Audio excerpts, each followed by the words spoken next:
नमस्कार दोस्तों, मैं हूं मनोज कुमार गुप्ता।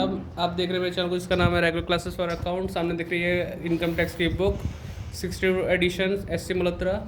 तो बीच में आपने काफ़ी दिन देखा कि वीडियो नहीं आई। वीडियो नहीं आने का कारण ये था बच्चा नहीं आ पा रहा था, तो इसलिए मैं नहीं बना पाया कि उसके साथ ही बना पा रहा हूँ वीडियो बुक के साथ। ठीक है। और बीच में अभी आपने देखा होगा एक दो दिन में कि आपकी फ़ेक डेट शीट भी आई है, तो फेक डेट शीट थी वो, उस पर ध्यान न दें।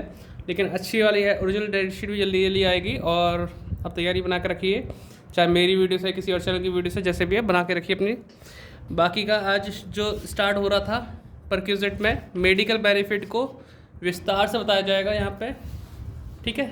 लेकिन जो अब वीडियो होगी जल्दी जल्दी आएंगी आपकी, और शॉर्ट में बताया जाएगा, बाकी आप पढ़ लेना ज़रूर। ठीक है। शुरुआत करते हैं मेडिकल बेनिफिट के बारे में। देख बेटा दीपक, हाँ, मेडिकल बेनिफिट में लिखा for treatment with in India. अगर इंडिया के अंदर ट्रीटमेंट होता है तो उसके लिए क्या क्या हिसाब किताब है वो देखो। The value of any medical treatment provided free to an employee और any member of his family in any hospital maintained by the employer. ठीक है। तो अगर कोई भी मेडिकल ट्रीटमेंट प्रोवाइड किया जा रहा है एम्प्लॉय को या एम्प्लॉय के मेंबर को, और ऐसे हॉस्पिटल में जहाँ पर जो मेंटेन किसके द्वारा है, एम्प्लॉयर के द्वारा, यानी एम्प्लॉयर द्वारा चलाया जा रहा है, उसमें भी आपका ये क्या कहलाएगा, टैक्स फ्री कहलाएगा। ठीक है। टैक्स फ्री परक्यूजिट में आएगा, ये आपका एग्जाम्प्ट रहेगा एक तरह से। ठीक है। तो ये तो ध्यान दे रहे रहो कहाँ कहाँ हिसाब किताब एग्जाम्प्ट रहेगा, तो आपको ये दिख रहा होगा पॉइंट। ठीक। आगे लिखा B point, any sum paid by employer in respect of any expenditure incurred by the employee on medical treatment of himself and member of his family। कोई भी अमाउंट पे कर रहा है कौन, एम्प्लॉयर। पहले तो मेडिकल बेनिफिट प्रोवाइड कर रहा था अपने हॉस्पिटल में, वो टैक्स फ्री हो गया था। ठीक है। अभी एक्सपेंडिचर पेमेंट कर रहा है, यानी any sum paid by employer in respect of any expenditure incurred by the employee on medical treatment of himself या फिर उसके मेंबर, फैमिली मेंबर, तो वो सब भी माफ़ होते हैं। लेकिन इसमें क्या बोला गया है, इन ए हॉस्पिटल मेंटेन बाय गवर्नमेंट। आप अपना अगर एम्प्लॉय अपना इलाज कराता है, अपने घर वालों का इलाज कराता है गवर्नमेंट हॉस्पिटल में, एनी लोकल अथॉरिटी या approved by the government for medical treatment of its employee, अपने एम्प्लॉय के लिए कोई भी मेडिकल ट्रीटमेंट कराता है गवर्नमेंट हॉस्पिटल में या फिर लोकल अथॉरिटी हॉस्पिटल में, और उसके खर्चे की पेमेंट कौन करता है, एम्प्लॉयर, तो वही माफ़ रहता है।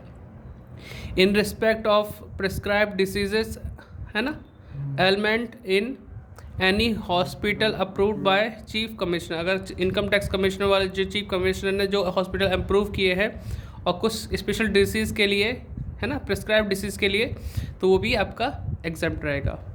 ठीक है।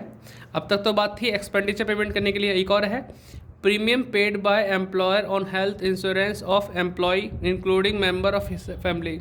अगर प्रीमियम पे कर रहा है एम्प्लॉयर, किसका, हेल्थ इंश्योरेंस ऑफ एम्प्लॉय का, या फिर उसके साथ मेंबर भी है उनको भी हेल्थ इंश्योरेंस प्रीमियम अगर पे कर रहा है वो भी माफ़ रहेगा।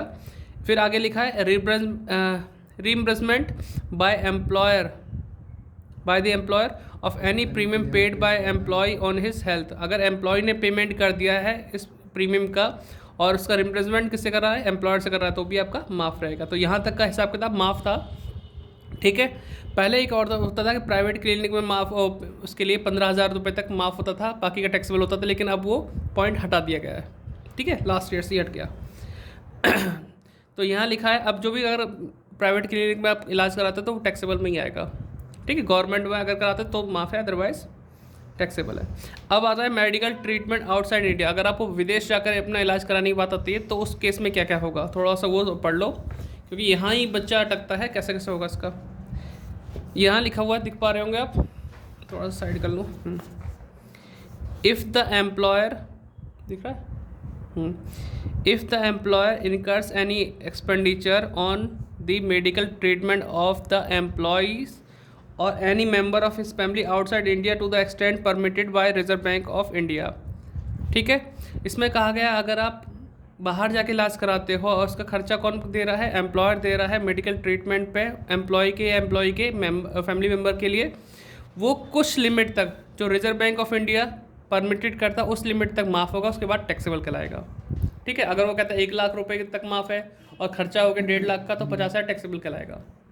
ठीक है। आता है आगे की बात, if the employer incurs any expenditure on travel, अगर वो खर्चा करता है ट्रैवल पे and stay abroad of the patient employee और एनी मेंबर ऑफ असेंबली, यानी पेशेंट कोई भी हो सकता है, एम्प्लॉय हो सकता है, उसका फैमिली मेम्बर हो सकता है, and one attendant who accompanies the patient in connection with such treatment, यानी कि एक इंसान जो पेशेंट है और इसके साथ जाने वाला इंसान जो कि अटेंडेंट है, ठीक है, जो उसके साथ ही मतलब पेशेंट के साथ ही रहेगा, it will be exempt subject to the condition that first point है expenditure on medical treatment and stay abroad will be exempt to the extent permitted by Reserve Bank, यानी कि जो फर्स्ट है हमारा एक्सपेंडिचर मेडिकल ट्रीटमेंट पे होगा, stay पे होगा, मेडिकल ट्रीटमेंट स्टे पे होगा, वो आपका माफ़ होगा रिजर्व बैंक जितना बोलेगा उसके कंडीशन के हिसाब से। अब expenditure on travel shall be exempted in case of employee whose gross total income excluding this expenditure को हटा के डज नॉट एक्सीड 2 लाख।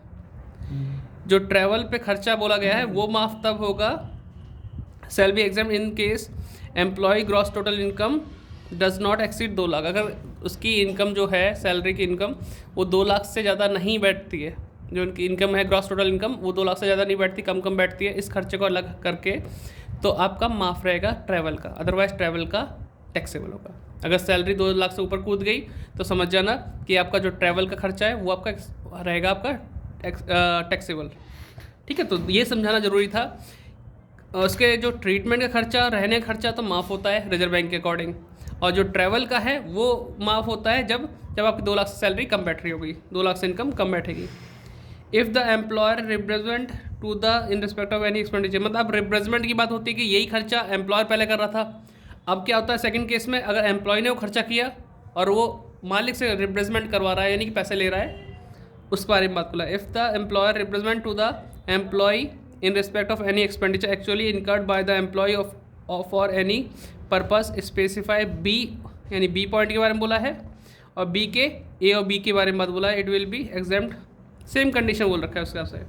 अब आता है कि फैमिली में मेंबर जो बात बोलते हैं ना, मेंबर ऑफ फैमिली कौन कौन इंक्लूड होता है, इसमें आता है द स्पाउस, ठीक है, spouse and children of individual employee की पत्नी उसके बच्चे, ठीक है, the parents brother sister of individual or any of them wholly or mainly depend on the individual, यानी उस एम्प्लॉय के जो भी डिपेंडेंट हैं, जैसे उस पर डिपेंडेंट होने वाले पेरेंट्स ब्रदर सिस्टर, तो वो भी इस फैमिली मेम्बर में आएंगे।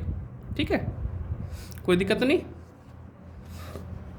तो बाकी ये अपना पढ़ लेना इसमें। ठीक है, और आपको ये एग्जांपल जो है आपके सामने इलस्ट्रेशन 6, इसको आप पढ़ लोगे तो क्लियर हो जाएगा आपका कैसे कैसे आपने जो पढ़ा है उसके बारे में। ठीक है, इसका एक पॉइंट है, सेकेंड पॉइंट मैं थोड़ा बता देता हूँ, medical expenditure directly paid by employer to the private practitioner, employer ने खर्चा किया एम्प्लॉय के एक्सपेंडिचर का, वो भी प्राइवेट क्लिनिक यानी प्राइवेट प्रैक्टिशनर को 30,000 रुपये, पहले ही 15,000 तक माफ होता था, अब तो पूरा ये टैक्सेबल हो गया है, तो देखो टैक्सेबल दिखाया 30,000। तो बाकी वही पॉइंट है जो हमने पढ़ाया, इसे जरूर देखना। लीव ट्रैवल कंसेशन आपका एग्जाम्प्ट रहता है। ठीक है, this exemption is available to Indian as well as foreigners, मतलब ये एग्जाम्प्ट रहता है, ये 4 साल में 2 छुट्टी मिलती हैं घूमने के लिए। ठीक है, और इसको आप पढ़ लेना, ये एग्जाम्प्ट LTC कहीं भी मिल जाए एग्जाम्प्ट है, तो ये वीडियो इसी वीडियो में मोस्टली चीज़ कवर करूँगा। बाकी ये जो आपका है इस समय चार्ट स्वीपर वगैरह इसके बारे में, अगर स्पेसिफाई एम्प्लॉय है जिसकी सैलरी 50,000 से ज़्यादा है, स्पेसिफाई एम्प्लॉय क्या होता है जिसकी 50,000 से सैलरी ज़्यादा होती है साल भर की, उसके लिए अगर एंगेज बाय एम्प्लॉय है, एम्प्लॉय ने उसे अपॉइंट किया है, तो आपका टैक्सेबल यहाँ भी होगा, टैक्सेबल यहाँ भी होगा, चाहे स्पेसिफाई हो या ना हो। एम्प्लॉयर देता है तो 50 स्पेसिफाई एम्प्लॉय के लिए वो टैक्सेबल होता है, बाकी दूसरे के लिए एग्जाम्प्ट रहता है जिसकी 50,000 सैलरी कम है। इसे पढ़ लेना, स्क्रीनशॉट ले लेना जरूर, याद रहेगा, आगे काम आएगा ये। अब आगे बढ़े थोड़ा सा, वैल्यू ऑफ परक्यूजेट, जो हम कहते हैं रेंट फ्री हाउस की बात करते हैं, आपको रहने के लिए घर मिलेगा, क्या मिलेगा, रहने के लिए घर। थोड़ा सा इसे नीचे कर देता हूँ, डाउन कर देता हूँ, जिससे आपको और थोड़ा अच्छा समझ में आ जाए, दिखाई भी दे। यही एक पॉइंट है जो समझना पड़ेगा अच्छे से आपको। वीडियो बड़ी हो रहा है तो देख लेना। वैल्यू ऑफ परक्यूजिट, वो भी कौन सी, रेजिडेंशियल एकोमोडेशन, रहने के लिए घर, उसके लिए बात की जा रही है। तो इम्पॉर्टेंट पॉइंट है, ध्यान रखना। यहाँ एम्प्लॉय को 2 कैटेगरी में डिवाइड किया गया है, गवर्नमेंट और प्राइवेट वाले जो होते हैं, नॉन गवर्नमेंट वाले, ठीक है। लिखा है for the purpose of determining the value of residential accommodation by the employer, the employee have been divided in 2 categories, government employee, other employee, मतलब नॉन गवर्नमेंट वाले, ठीक है। गवर्नमेंट एम्प्लॉय के लिए बहुत आसान तरीका है किस तरह से उसकी वैल्यूशन की जाएगी, घर की वैल्यूशन, ठीक है। घर 2 तरह के हो सकते हैं, अनफर्निश्ड, फर्निश्ड। अनफर्निश्ड में मतलब खाली मकान, कोई फर्नीचर नहीं लगा हुआ है। फर्निश्ड मतलब फर्नीचर भी मिलेगा उसमें। अब अनफर्निश्ड में लिखा है अमाउंट डिटरमाइन, इसे नोट डाउन कर लेना बेटा, है ना, कॉपी में काम आएगा। Amount determined as per government rule, government employee तो गवर्नमेंट रूल के अकॉर्डिंग जितना भी किराया गवर्नमेंट तय करेगी वो आपका माना जाएगा, अनफर्निश्ड का। सेकेंड है फर्निश्ड, तो इसके लिए फर्स्ट पॉइंट तो सेम ऊपर वाला ही आ जाएगा।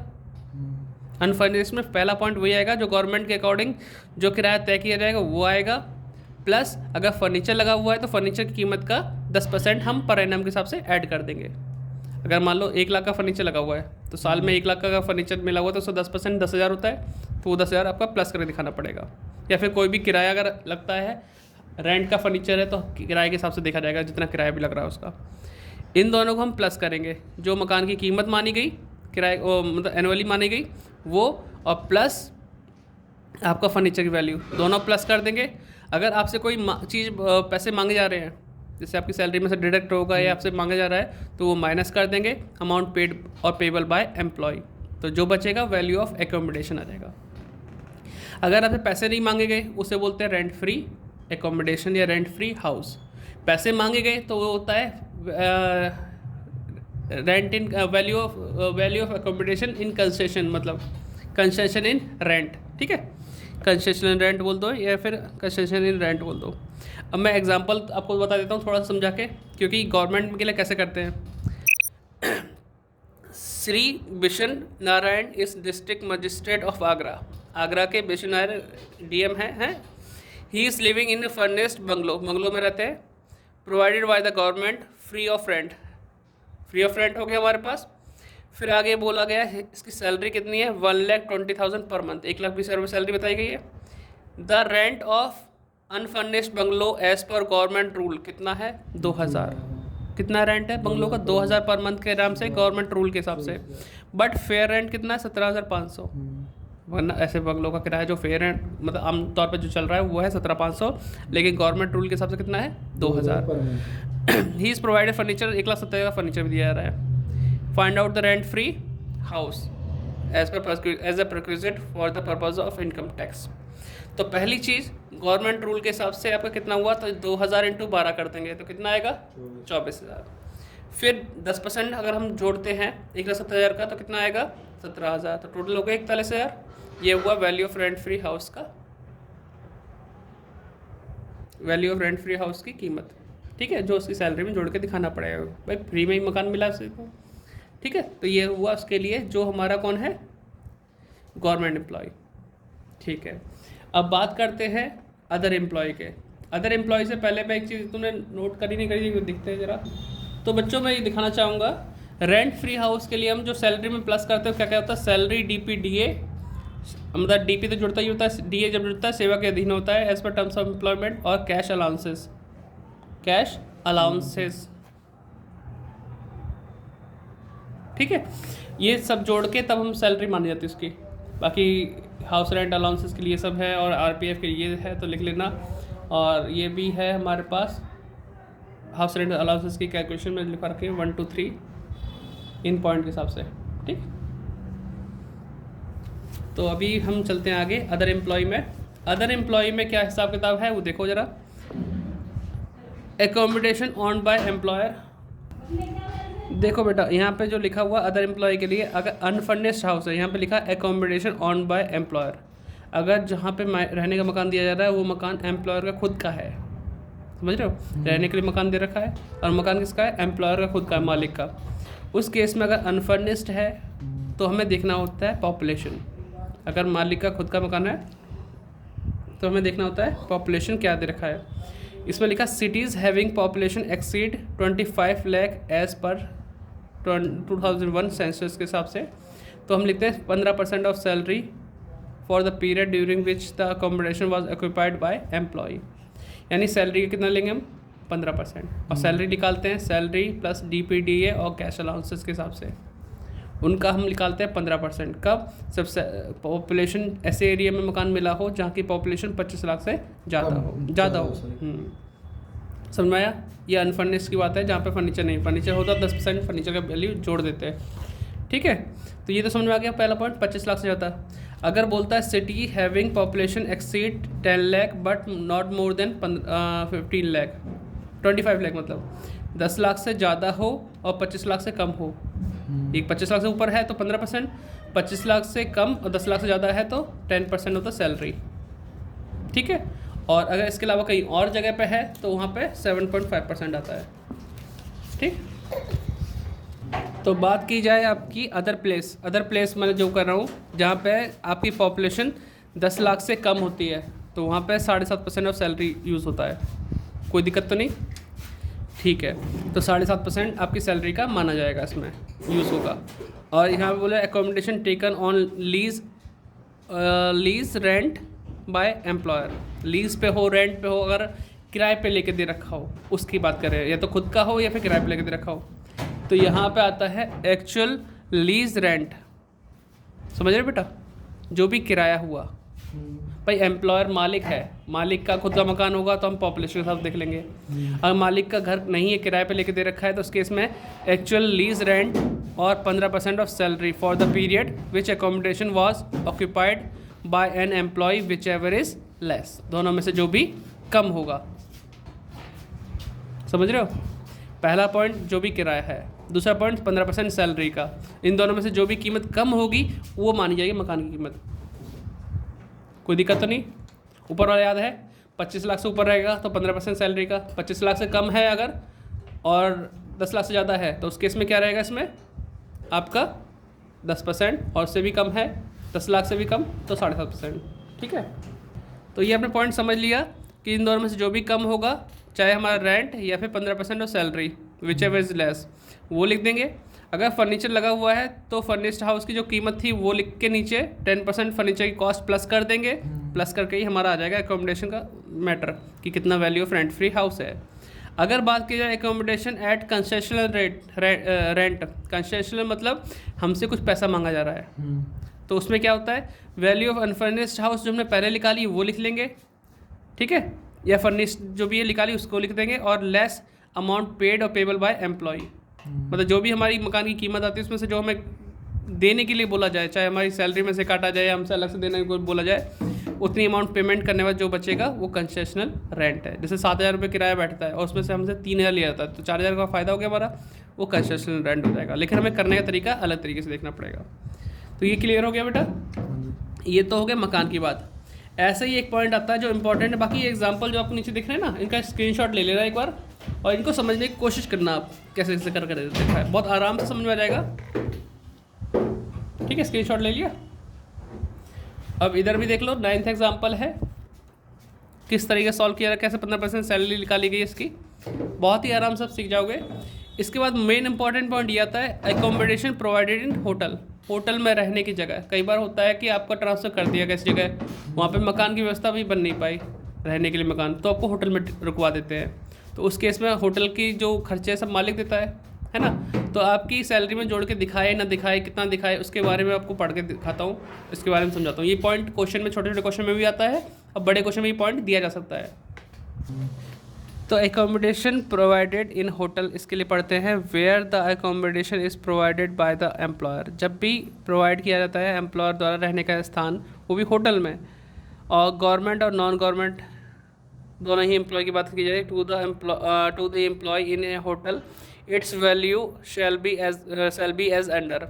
यानी कि कोई भी एम्प्लॉय हो सकता है, मतलब कोई भी एम्प्लॉयर हो सकता है बाय द एम्प्लॉयर, गवर्नमेंट या नॉन गवर्नमेंट, कैसा भी एम्प्लॉयर होता है, मालिक चाहे सरकारी हो या वैसा वाला हो, नॉन गवर्नमेंट, अगर वो रहने के लिए जगह दे रहा है होटल में एम्प्लॉय को, तो उसकी वैल्यूशन कैसे की जाएगी। फर्स्ट पॉइंट है where the accommodation is provided on his transfer from one place to another place and the period in an aggregate does not exceed 15 days. अगर उसका रहने की जो टाइम ड्यूरेशन है वो 15 दिन से ज़्यादा नहीं है तो इसकी वैल्यू होगी nil. The value shall be taken as nil. अगर आपको ट्रांसफ़र किया गया है 15 दिन से कम आप होटल में रहते हो, 15 दिन से उसकी ज़्यादा वैल्यू नहीं है, तो मतलब ड्यूरेशन नहीं है, तो आपका ये वैल्यूशन क्या होगा, नील रहेगा। 15 दिन से कम अगर है तो यानी 15 दिन से ज़्यादा नहीं तो मतलब 15 दिन से कम। In any other case the value shall be taken 24% of salary paid और पेबल फॉर द प्रीवियस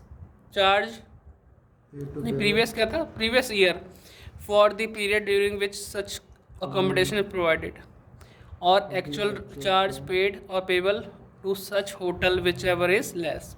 इसका मतलब ये है कि भाई 24% सैलरी का निकालोगे और सैलरी वो वाली सैलरी होनी चाहिए प्रीवियस ईयर की, कोई प्रीवियस ईयर सैलरी, और उसको हम कन्वर्ट करेंगे इन अकोमोडेशन में रहने का टाइम पीरियड के अकॉर्डिंग। जो भी सैलरी पिछले साल की होगी उसके हिसाब से हम देखेंगे 10 दिन रहे, 20 दिन रहे, 25 दिन, 15 दिन से जितने भी दिन ऊपर रहे उसके हिसाब से हम सॉल्व करेंगे। वो तो हम एग्जांपल जब पढ़ेंगे तो क्लियर हो जाएगा उस चीज़ का। और होटल का रहने का चार्ज जो भी दोनों में से कम होगा उससे उठाएंगे। फिर आगे लिखा फ्रॉम दी अबव वैल्यू, हाँ, इफ़ एनी अमाउंट पेड और पेबल बाय एम्प्लॉय, अगर कोई अमाउंट पेमेंट की जाती है तो उसे हम रिड्यूस कर देंगे, फिर जाके जो बैलेंस आएगा वो परक्यूजिट की वैल्यू आएगी। अब हम बात करते हैं एग्जाम्पल नंबर 10 की, जो कि बहुत ज़रूरी है। एग्जाम्पल नंबर 10 बोलता है X is appointed at Kolkata. उसे अपॉइंट कहाँ किया गया है, कोलकाता में। He stay in hotel for 25 days. अब देख रहे भाई कितने दिन रहना पड़ रहा है, 15 दिन से ज़्यादा रहना पड़ रहा है, तो टैक्सेबल वाली कैटेगरी में आ गया। And thereafter shifted in a house provided by employer from the following information determine the taxable perquisite stay in hotel. Stay in hotel का हमें निकालना है। रूम रेंट है उसका 1000 रुपये पर डे का, 25 दिन का 25,000 हो गया। Salary for valuation accommodation during the previous year, पिछले साल की जो सैलरी थी पूरे साल की 7,30,000 थी। हमें इस सैलरी को निकालना है 25 दिन के हिसाब से।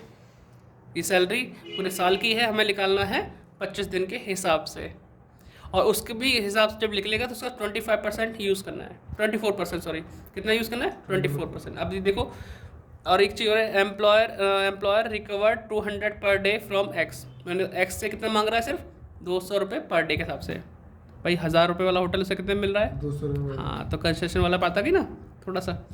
अब देखो 24% सैलरी कैसे निकाला गया, पहले 24% सैलरी निकालना पड़ेगा। तो पहले तो 25 दिन की सैलरी निकालो। कैसे, 7,30,000 को 365 से डिवाइड करो और 25 से मल्टीप्लाई। 7,30,000 पूरे साल की सैलरी है, साल में दिन होते हैं 365, डिवाइड किया, एक दिन की सैलरी आ गई, एक दिन की मल्टीप्लाई किया हमने 25 से, 25 दिन की सैलरी आ गई।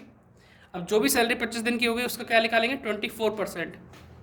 अच्छा, हाँ। तो पहला पॉइंट क्रिएट हो जाएगा 24% ऑफ सैलरी। दूसरा है 25,000। कैसे है 25,000, एक दिन का 1,000 तो 25 दिन का 25,000। अब 24% कितना बैठेगा वो देखना है। मैं कैलकुलेटर दियो बेटा, दे दे, इसी से करो, खोल ले लो, या फिर मैं अपने फोन में कर देता हूँ। मैं बस 7,30,000 यहीं कर देता हूँ। देखो 7,30,000, ठीक है, डिवाइड बाई 365 इंटू 25 दिन, तो ये आया 50,000। 50,000 का 24% 12,000 आया। कितना आया बेटा, 12,000। अब 12,000 एक है और हमारे दूसरे अमाउंट 25,000, दोनों में से कम कौन सा है, 12,000। तो 12,000 हमने यहाँ लिख दिया, देखो सामने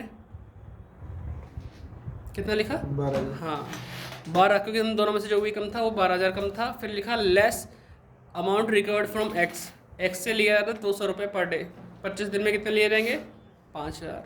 तो वैल्यू ऑफ परक्यूजिट कितनी आ गई, 7,000 होटल में रहने का। ये छोटे छोटे क्वेश्चन भी कई बार आ जाते हैं 4-4 नंबर में शॉर्ट में, ठीक है। तो ये तो इतना हो गया हमारे पास थ्योरी के हिसाब से। अब लास्ट रह गया कार वाला। अब ये इस वीडियो में कराऊंगा तो लंबा हो जाएगा सब। इसे टाइम है तेरे पास, अभी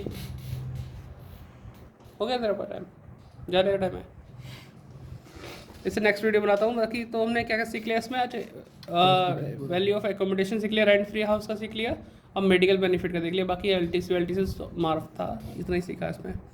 चल कार वाली वीडियो दूसरी बनाता है, दिखाता हूँ इसमें, है ना।